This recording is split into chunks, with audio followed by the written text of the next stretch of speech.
గ్రామంలో శ్రీ ఆంజనేయ స్వామి దేవాలయ పునఃప్రతిష్ఠ కార్యక్రమం సంప్రోక్షణ కార్యక్రమానికి శ్రీ తిదండి చిన్న శ్రీమన్నారాయణ జీర్ స్వాముల వారు ఇచ్చేసి దేవాలయ సంప్రోక్షణ గావించి భక్తులను అనుగ్రహించి మంగళాశాసనాలు అందించడం జరిగింది. ఈ కార్యక్రమంలో శ్రీమాన్ వెంకటరెడ్డి గారు చాలా శ్రమించి అన్ని రోజుల నుంచో గ్రామం సందర్శిస్తూ నేడు స్వామివారి పర్యటన ఫలవంతం కావడం వల్ల మరి ఈ గ్రామ ప్రజలందరికీ కూడా ఆనందం ఉప్పొంగి చాలామంది ఈ స్వామివారి యొక్క భాషణం అనుగ్రహ భాషణాన్ని విని పరవశించి చాలా ఆధ్యాత్మిక వికాసాన్ని పొందడం జరిగింది.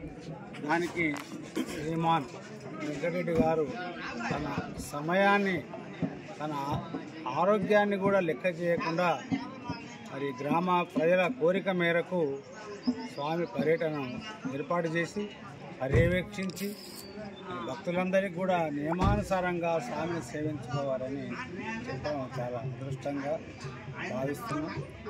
ఇంత శ్రమించినటువంటి శ్రీమాన్ వెంకటరెడ్డి గారికి శ్రీ తిదండి చిన్న శ్రీమన్నారాయణ జీర్ స్వామి వారి మంగళాశాసనాలు ఉండాలని ఆ యొక్క ప్రార్థన.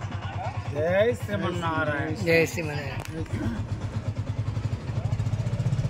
భగవద్బంధువులకు విజ్ఞప్తి, స్వామివారి కొరకు వాళ్ళు ప్రాధేయపడ్డ దాంట్లో నేను కొంతనే చేసింది మాత్రం ఏ విధంగానైనా స్వామివారు మా ఊరికి వచ్చి పాదం మోపితే మేము అదృష్టవంతులం పునీతులం అవుతామనే భావంతో వాళ్ళు మా దగ్గరికి 40 రోజుల కింద ప్రతిష్ట కార్యక్రమానికి రమ్మని అంతకుముందే 15 రోజుల ముందుగానే వచ్చి కోరడం జరిగింది. వారిని తీసుకొని మేము ముచ్చింతల ఆశ్రమానికి వెళ్ళి స్వామివారిని ప్రార్థన చేయడం జరిగింది.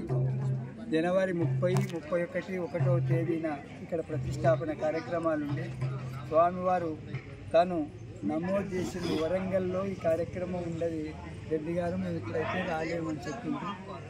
అప్పుడే వీళ్ళు ఏ విధంగానైనా ఎప్పుడైనా సరే స్వామివారికి సమయం మనం అనుకున్నప్పుడు దొరకకపోవచ్చని ముందుగానే బయటకు వచ్చి అందరం జాంగీరు, శ్రీనివాస్ రెడ్డి, నారాయణ రెడ్డి అందరం కలిసి ఆలోచన చేసి మండలాభిషేకానికి పిలుచుదామని అప్పటి నుండి లెక్కగట్టి మార్చి 12వ తేదీ స్వామి మండలాభిషేకానికన్నా మీరు వస్తే అందరు తరిస్తారని ప్రార్థన చేయడం జరిగింది. దాని కొరకు స్వామివారు మేము ప్రార్థించినట్లు ఆయన అనుగ్రహించి ఈరోజు రావడం జరిగింది. మీ అందరికీ మంగళాశాసనాలు అందించడం జరిగింది. మనం కోరుకునేది ఏంటంటే మనకి ఏం మిగలదు, ఆయన దాసత్వమే గొప్పదని. ఆత్మ వెళ్ళిన దేహ అగ్నిహోత్రుని